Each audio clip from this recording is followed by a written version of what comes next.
Welcome to the Explainer. Today, we're unpacking the very engine of how our society makes decisions. We're going to look at a high-level, formal debate called Polyago. And honestly, the core of this clash gets right down to how we govern ourselves in the modern world. Think about your own wallet for a second. Think about your community and the real-world impact of government spending. Whenever the government builds a school, funds healthcare, or steps in to help the vulnerable, they're spending the taxes that you pay. So the million-dollar question is, how should they decide exactly where that money goes? Should they rely on tradition and values, or cold, hard data? To really get into this, we need to look at the core battleground concept of today's explainer, EBPM, or evidence-based policymaking. Simply put, EBPM is the practice of verifying which policies truly work by using data, statistics, and empirical research. It's basically looking at limited financial resources and asking, okay, what does the math actually say is the absolute best way to spend this? Part 1. The case for evidence. This is the affirmative argument. The affirmative team comes out swinging here, building a really strong case for putting data in the driver's seat. They define their stance not as using only evidence to make rules, but rather placing a heavy emphasis on objective evidence to allocate limited resources. They outline 3 massive pillars supporting their argument. First off, they argue that EBPM maximizes tax efficiency and reduces the sheer waste caused by relying on a politician's gut feeling or, a lobbyist's demands. Second, it drastically improves political transparency, meaning citizens can actually see the expected return on investment for a policy.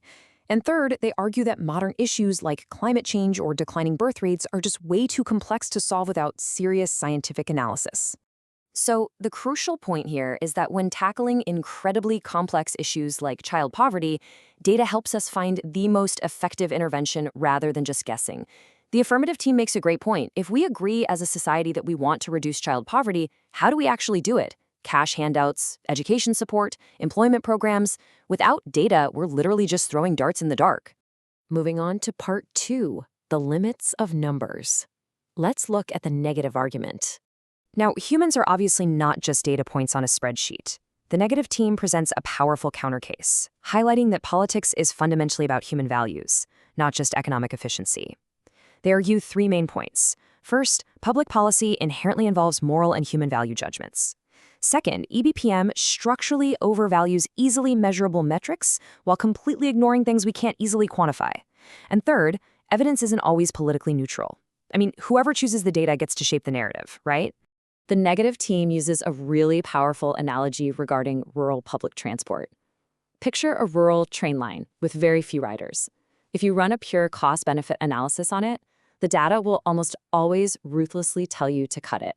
But if you do that, you ignore the unmeasurable value of community survival, elderly mobility, and national preservation. You completely lose the human element. They follow that up with a second brilliant analogy focused on education. Think about it. Test scores are incredibly easy to measure, so an EBPM system will naturally reward policies that boost those scores. But how do you measure ethics or character formation? What about creativity? The negative team warns that an absolute obsession with data can actually force us to ignore the true, unmeasurable, essential goals of education. Which brings us to part 3, the core clash, the cross-examination phase. This is exactly where these two philosophies collide head-on. The affirmative delivers a remarkably sharp challenge here. If we don't use EBPM to evaluate policies, what exactly is the alternative? If we just throw out the data, aren't we essentially leaving policy up to the arbitrary whims, opaque intuition, and political biases of whatever politician just happens to be in power? And the affirmative team counters that unmeasurable values argument with this absolutely incredible line. Democracy decides the goal, evidence shows the means. They argue that values and data are not enemies. We, the people, use our democratic values to decide what kind of society we want, like, say, a society that protects its elderly. Then we use the evidence to figure out the absolute best way to actually achieve that goal. All right, part 4, the final verdict. Let's look at the judge's decision. After some fierce rebuttals, the tension peaks and the winner is announced. The affirmative team takes the victory. But let's unpack exactly why the judge ruled in favor of evidence-based policymaking. So the judge noted that the negative team made fantastic points about the unmeasurable public value of things like rural transport and culture.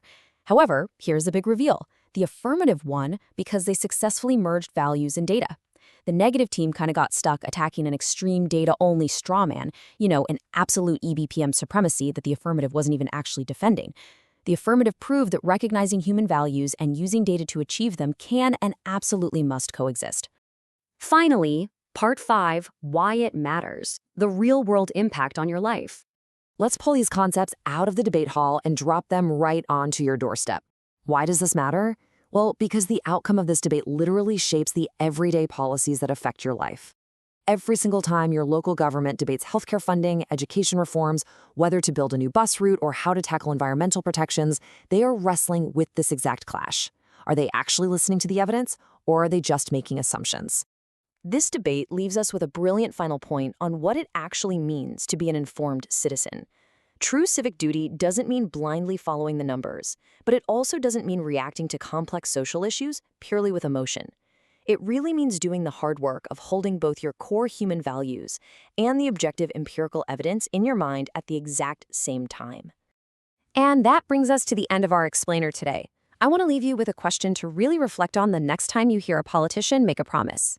When judging their policies, do you look at the values they are preaching, or do you look for the evidence that it will actually work? Thanks so much for joining me, and keep asking the tough questions.